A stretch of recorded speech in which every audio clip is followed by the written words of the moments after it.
Ze modu zaudete, derivatu halogenatuekin hasteko prest? Venga, seguro, baietz. Derivatu halogenatuetan halogenoak agertuko dira, baina nola agertzen dira halogeno horiek? Batez ere, zeintzuk dira halogenoak? Halogenoak dira taula periodikoan 17. taldean dauden elementuak, bale? Hemen daukazue, fluor, kloro, bromo, jodo eta astato. Astato ez da askotan aipatzen, baina astato ere halogenoa da. Beraz, halogenatuetan, halogenoa agertzen da ordezkatzaile bezala, ordezkatzaile izateak esan nahi du kate batean, hidrogeno bat atera dela eta ordezkatu dela halogeno batekin. Demagun, konposatu hau daukagula. Nola izendatzen dira derivatu halogenatuak? Lehendabiziko pausoa kate nagusia bilatzea da.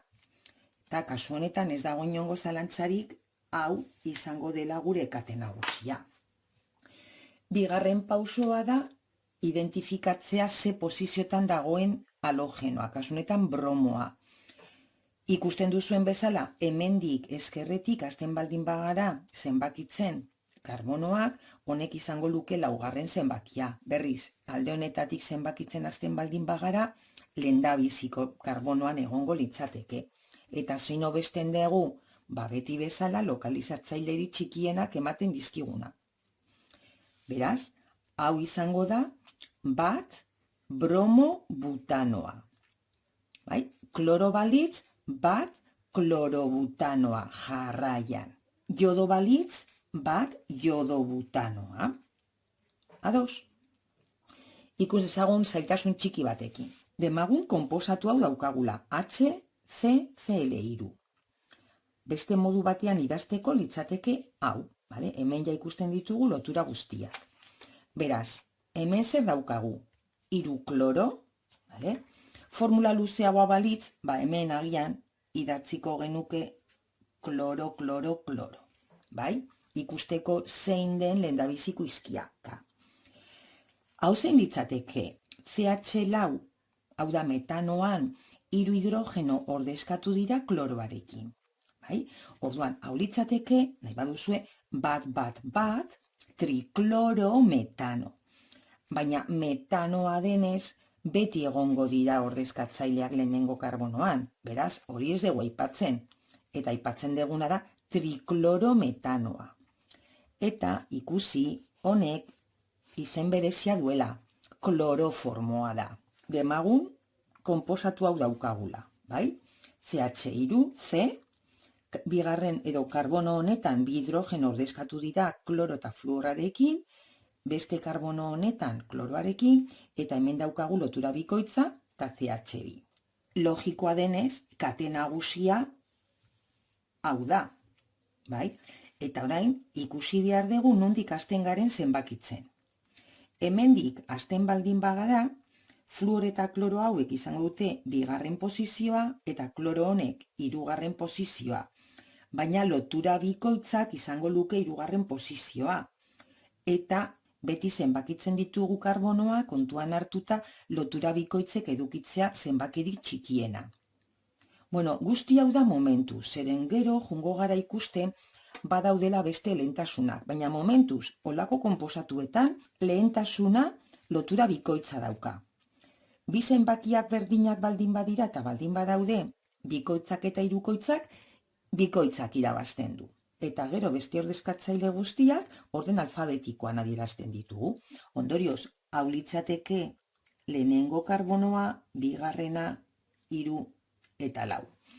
Eta gauzak horrela izan da, zer egiten dugu? Beti jartzen dugu izenaren hasieran ordezkatzaileak eta gero kate nagusiaren izena.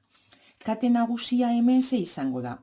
4 karbono, beraz, but, hemen lotura bikoitz bat, lehenengo karbonoan, but, bat, enoa litzateke, eta hori litzateke bukaera, but, bat, enoa. Eta orain, kate nagusia baino lehen, adierazten ditugu ordezkatzaileak, eta bakoitza bere zenbakiarekin eta orden alfabetikoa errespetatzen.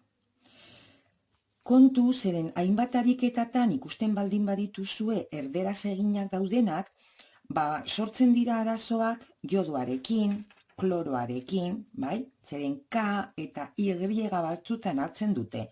Orduan, baina euskerazko hizkiak dira, bale? Beraz, hemen, konposatu honetan, izango genuke 3 fluor, zen dago 3. karbonoan, gero 2 dikloro, kontuz, kloroan, di ez dela kontuan hartzen, baizik eta K, bai? 3 fluor, 2 dikloro, but bat enoa, bai? Erresa da, bai? Venga, orain izena emanda, ikusiko dugu nola formulatu. Daukaguna da, 3 iodopentanoa. Kate nagusia zein da? Hau, bai? Badauka zerbait berezirik, loturaren bat berezia edo, ez da pentanoa. Beraz, pent, 5 karbono. 1, 2, 3, 4 eta 5. Ez dago inongo lotura bikoitzik edo hirukoitzik. Beraz, hau horrela izango da.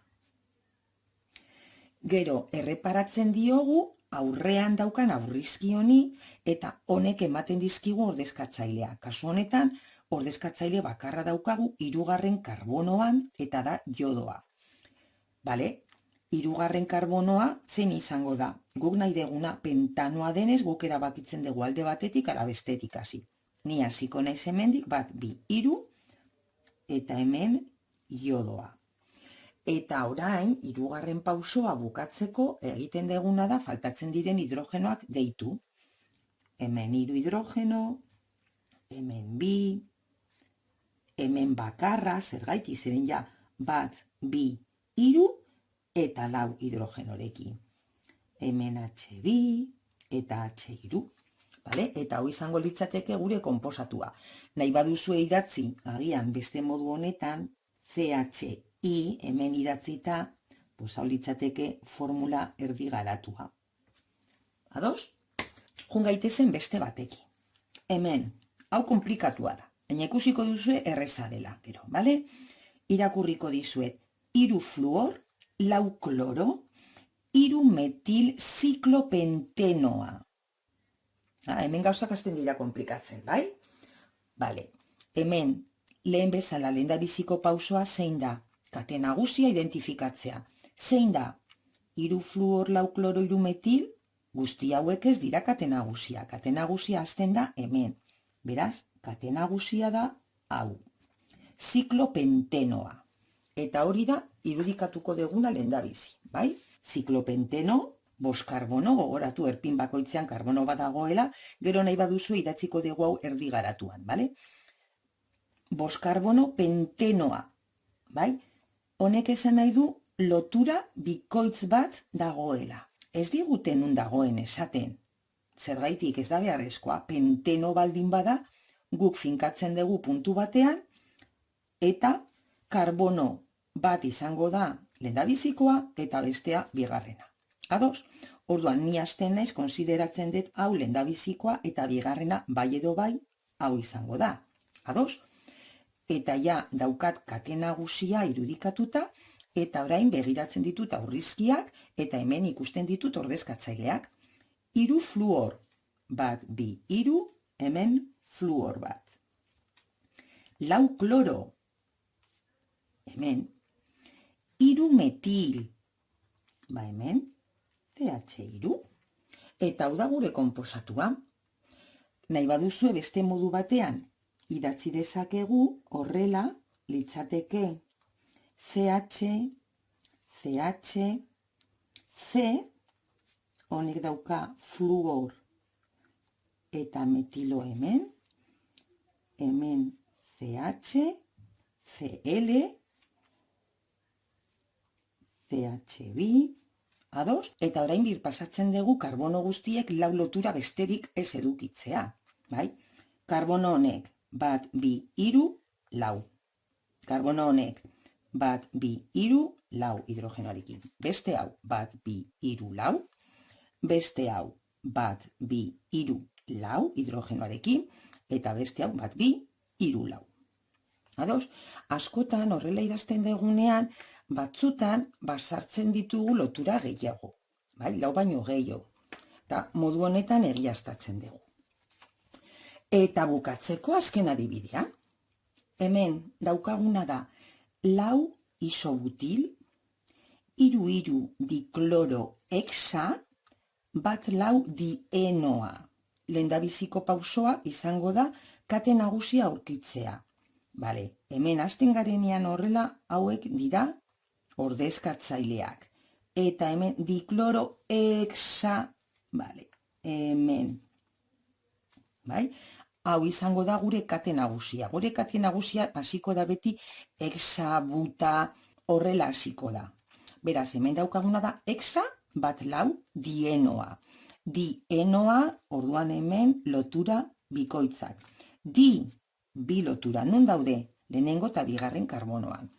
Eta orain hasten naiz idazten lehendabiziko gauza, kate nagusia. Hexa, beraz, 6 karbono. Bat, bi, hiru, lau, bost, eta 6. Gero, lotura bikoitzak nun daude? Lehenengo eta laugarren karbonoan. Ni normalean beti hasten naiz hemendik kontatzen, baina posible daukagu baita ere hemendik hastea, eta orain egingo dugu modu horretan. Demagun, hasten garela hemendik kontatzen, orduan, hau izango da lehendabizikoa, bai? Orduan, lehendabiziko karbonoan dienoa, hemen lotura bikoitza. Hurrengo lotura bikoitza laugarrenean, 3 eta 4. Hemen, fijatu zaitezte nola jartzen ditudan loturak, hemen lekua uzten gero hidrogenoak edo beste ordezkatzaileak sartzeko, bai? Orduan, honekin izango genuke ja hexa bat lau dienoa. Hori besterik ez balitz, zer egingo genuke hemen hidrogenoak sartu eta listo. Baina ordezkatzaileak daude, hau da, hidrogeno hauetako batzuk ordezkatu dira zerekin isobutil eta kloroarekin. Beraz, lau isobutil. Bat, bi, hiru, lau, hemen daukagu ordezkatzaile bat, dela isobutil.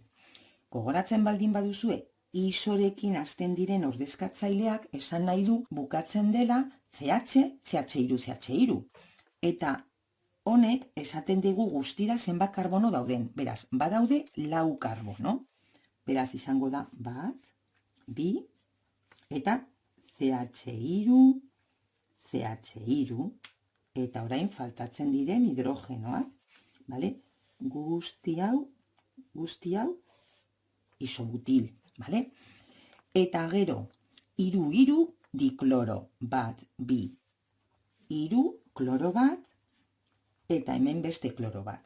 Eta orain hidrogenoak sartzen ditut, hemen CH2, hemen CH, hemen C, fijatu zaitezte, bat, bi, hiru, lau lotura, C honekin gauza bera, hemen bi, hiru eta lau, eta hemen CH2, bale?